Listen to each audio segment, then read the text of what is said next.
संभल की जामा मस्जिद में सर्वे के दौरान भारी हंगामा, पुलिस और भीड़ के बीच टकराव।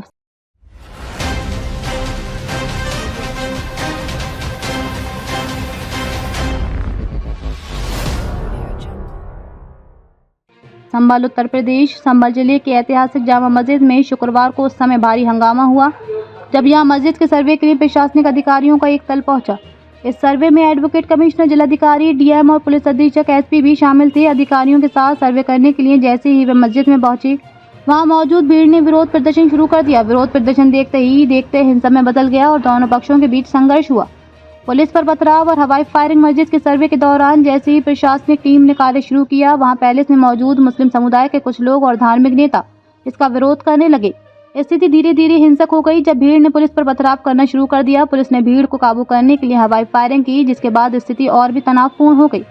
लेकिन आश्चर्यजनक रूप से इस फायरिंग के बाद भीड़ की तरफ से भी फायरिंग की गई, जिससे इलाके में और भी तनाव फैल गया। पुलिस के अनुसार हिंसा में शामिल कुछ लोगों ने जब खुद को काबू में न पाते हुए आग्नेयास्त्रों का उपयोग किया तो पुलिस को अपनी जान बचाने के लिए मजबूरी में हवाई फायरिंग करनी पड़ी। इससे इलाके में दहशत फैल गई और स्थिति और भी गंभीर हो गई। मस्जिद के सर्वे का उद्देश्य और विवाद। यहाँ सर्वे जिला प्रशासन के आदेश पर किया जा रहा था, जिसके तहत जामा मस्जिद के संरचनात्मक और धार्मिक पहलुओं का सत्यापन किया जा रहा था। प्रशासन का दावा था कि ये सर्वे मस्जिद की सुरक्षा और देखरेख से संबंधित है और इसका उद्देश्य मस्जिद की संरचनाओं की स्थिति का पता लगाना है। वहीं मुस्लिम समुदाय का कहना था कि ये सर्वे एक धार्मिक स्थल को निशाना बनाने के लिए किया जा रहा है और प्रशासन का ये कदम एक जानबूझकर धार्मिक तनाव उत्पन्न करने के लिए था। इस मसले पर अभी तक प्रशासन और मुस्लिम समुदाय के बीच कोई स्पष्ट सहमति नहीं बन पाई है। प्रशासन का कहना है कि सर्वे एक सामान्य कार्रवाई है, जबकि मुस्लिम समाज का आरोप है कि इस सर्वे का उद्देश्य सांप्रदायिक विवाद को बढ़ाना है। ये सर्वे और इसके बाद हुई हिंसा ने इस विवाद को और भी जटिल बना दिया है। स्थिति की गंभीरता और पुलिस की भूमिका। हंगामे के बाद पुलिस ने इलाके में भारी सुरक्षा व्यवस्था कड़ी कर दी है। मौके पर पहुंची पुलिस ने स्थिति को काबू करने के लिए अतिरिक्त बल तैनात किया। पुलिस के मुताबिक अब स्थिति पर नियंत्रण पा लिया गया है, लेकिन पूरे इलाके में तनाव बना हुआ है। वरिष्ठ अधिकारियों ने इस घटनाक्रम की पूरी जांच करने की बात कही है और कानून व्यवस्था बनाए रखने के लिए सभी जरूरी कदम उठाने का आश्वासन दिया है।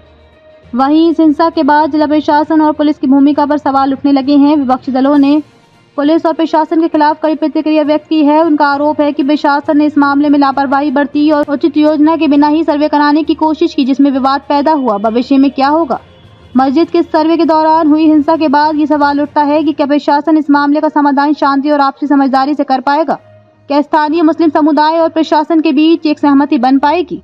फिलहाल प्रशासन की ओर से जारी बयान में कहा गया है कि वे सभी पक्षों से बातचीत करने के लिए तैयार हैं और स्थिति को सामान्य बनाने के लिए हर संभव प्रयास करेंगे। लेकिन जिस प्रकार से हिंसा हुई है उससे ये साफ है कि इस मामले में तात्कालिक रूप से शांति स्थापित करना एक बड़ी चुनौती हो सकती है। इस घटना ने यह भी जाहिर किया है कि धार्मिक स्थलों और सांप्रदायिक मुद्दों पर संवेदनशीलता से काम लिया जाना चाहिए ताकि भविष्य में ऐसी घटनाओं से बचा जा सके। संभल की जामा मस्जिद में हुआ ये हंगामा एक बड़े मुद्दे का संकेत हो सकता है, जो धार्मिक स्थलों से जुड़ी संवेदनशीलता और प्रशासन की कार्यशैली पर सवाल उठाता है।